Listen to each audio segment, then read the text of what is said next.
नमस्कार दोस्तों, जय श्री राम। आज मैं आपसे बात करूंगा हस्तरेखा हस्तरेखा विज्ञान पे कुछ चर्चा करूंगा। हस्तरेखा विज्ञान में एक सबसे बड़ी चीज़ तो ये है कि सबसे बड़ी शंका ये रहती है कि हम कौन से हाथ को देखें।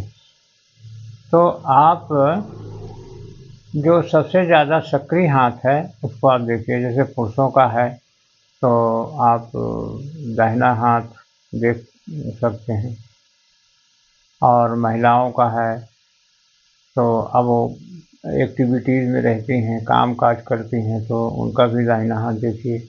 या फिर आप ऐसा करिए कि दोनों का, स्त्री या पुरुष दोनों की दोनों हाथों को देखिए स्पष्ट रूप से। ज़्यादा जिसमें कोई रेखाएं जिसमें ज़्यादा सम रहती हैं तो उनके जीवन में कोई उतार चढ़ाव का नहीं रहता है, लेकिन फिर भी आप दोनों रेखाओं को देखिए। दोनों रेखाओं का मतलब आप दोनों हाथों की रेखाओं को देखिए, और स्त्री पुरुष दोनों की रेखाओं को आप दोनों हाथों की रेखाओं को और देखिए। आप स्पष्ट रूप से समझ लीजिए। अब उसके बाद में हम आपको ये बता रहे हैं कि कौन कौन कौन सी रेखा मुख्य होती हैं। तो ये मुख्य हम आपको बता रहे हैं रेखाएं।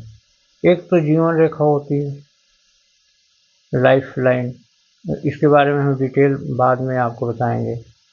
दूसरा है मस्तिष्क रेखा,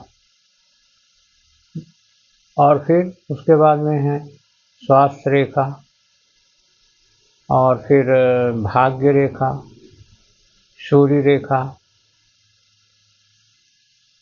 और एक बहुत महत्वपूर्ण रेखा होती है अतीन्द्रिय रेखा। और फिर और भी छोटी छोटी रेखाएं हैं, मंगल रेखा और विवाह रेखा। इस प्रकार से और उसके बाद में फिर हार्ट लाइन, भाग्य, ये हृदय रेखा, सूर्य रेखा, ये सब लाइन है। मैंने मुख्य रूप से आपको एक जीवन रेखा, मस्तिष्क रेखा, भाग्य रेखा और मंगल रेखा, सूर्य रेखा, इस प्रकार से 4-5 मुख्य होती हैं। उसके बाद तो बहुत सारी रेखाएं होती हैं। 8 रेखाओं को कहा गया है, और हम आपको सभी का डिटेल्स करेंगे। अब हम आपको ये बताते हैं कि मस्तिष्क रेखा या फिर आपको हम ये भी बोलते हैं कि जैसे भाग्य रेखा है, तो भाग्य रेखा कैसी होना चाहिए। भाग्य रेखा यदि आपकी हथेली में लंबा है, लंबी रेखा है भाग्य रेखा, तो समझ लो कि वो आपको धन प्रदायक रेखा कही जाएगी। भाग्य रेखा यानी क्या है कि लंबी हो और थोड़ा पतली हो। इसे आप सब लोग जानते हैं, ना जानते हो तो कमेंट्स में आप लिखिएगा, हम इसके लिए बराबर बताएंगे आपको भाग्य रेखा क्या है। उसके बाद में हम आज सीधा आपको कुछ चिन्हों की ओर ले चलते हैं। चिन्हों की ओर इसलिए ले चलते हैं कि जनरली लोग चिन्हों को ज़्यादा गौर से देखते हैं।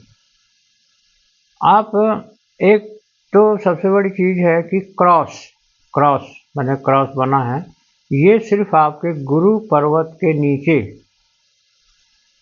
लाभप्रद होता है, बाकी हथेली में कहीं भी ये आपको नुकसान ही करता है, शुभ नहीं होता है। ये गुरु पर्वत माने ये गुरु पर्वत है, ये इसके नीचे यदि यहाँ पर है कहीं भी तो ये लाभप्रद होगा आपके।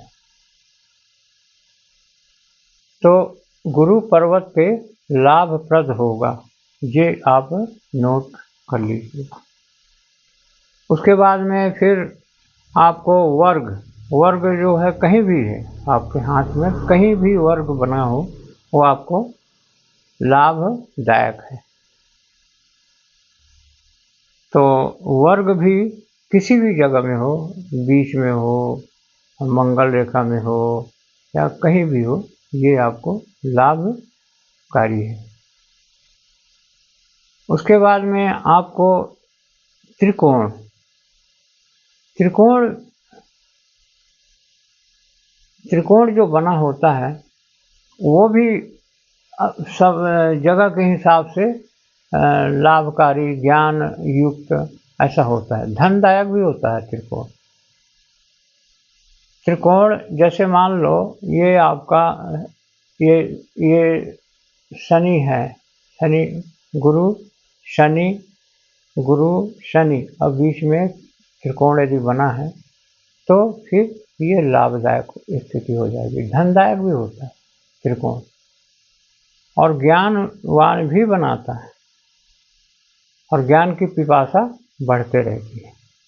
तो इसका हम और भी डिटेल बाद में आपको बताएंगे, लेकिन त्रिकोण कहीं भी हो तो ये आपको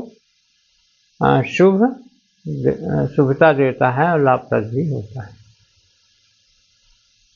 और कभी कभी आप देखेंगे पूरे हाथ में कहीं पर भी जाल जाल सब बनता है, तो ये अच्छा नहीं होता। जाल कैसा रहता है? जाल आप जैसे नेट देखते हैं ना, वैसे ही रहता है।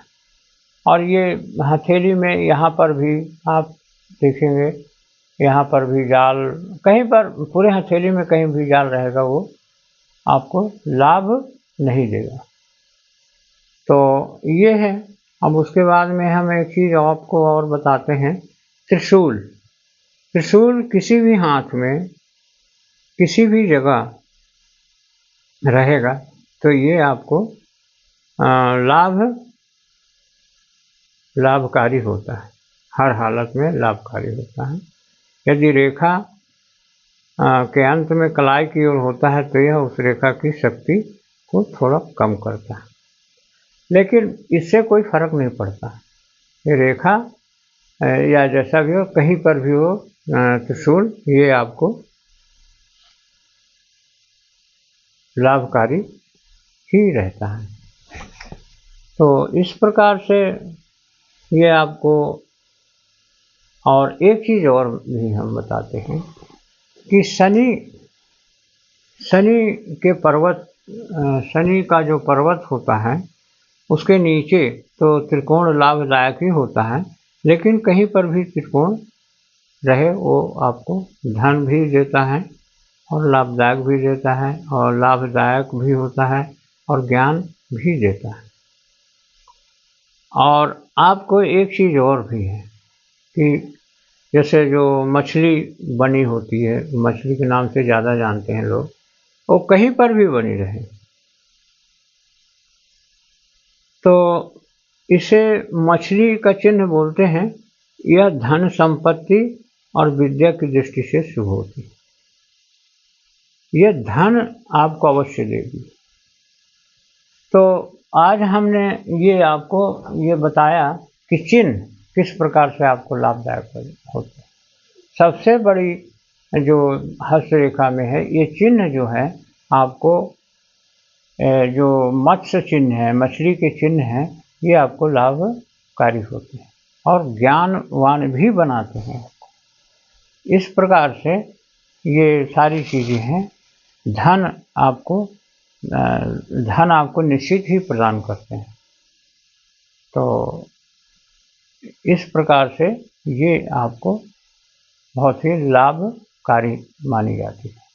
और एक चीज़ और भी है, जो भाग्य रेखा है, भाग्य रेखा में एक चीज़ ये है कि भाग्य रेखा जो सेंटर से, भाग्य रेखा के बारे में सभी लोग जानते हैं। ये सेंटर जो है, ये सेंटर है, ये आपको,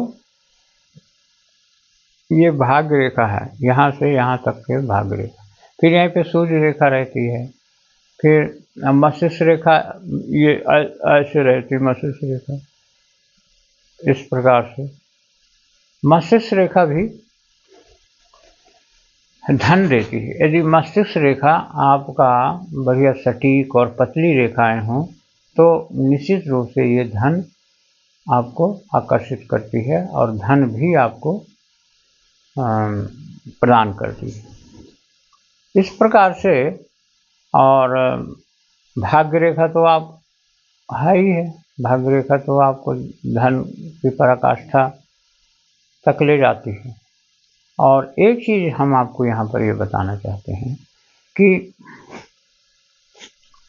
एक जैसे मान लो धन की रेखा जो है मस्तिष्क रेखा को भी कहा जाता है, तो मस्तिष्क रेखा भी आपकी धन की रेखा कही जाती है। ये विदेशों में ज़्यादातर है, लेकिन यहाँ जो है इंडिया में ज़्यादातर कहा जाता है कि भाग्य रेखा से ही धन देखा जाता है, भाग्य रेखा से ही धन की स्थिति को देखा जाता है। हम आगे और भी आपको बताएंगे कि धन रेखा और इसमें मस्तिष्क रेखा और आपको भाग्य रेखा और चिन्ह सबका क्या तालमेल है, ये हम आपको निश्चित रूप से आगे बताएंगे। वीडियो को लाइक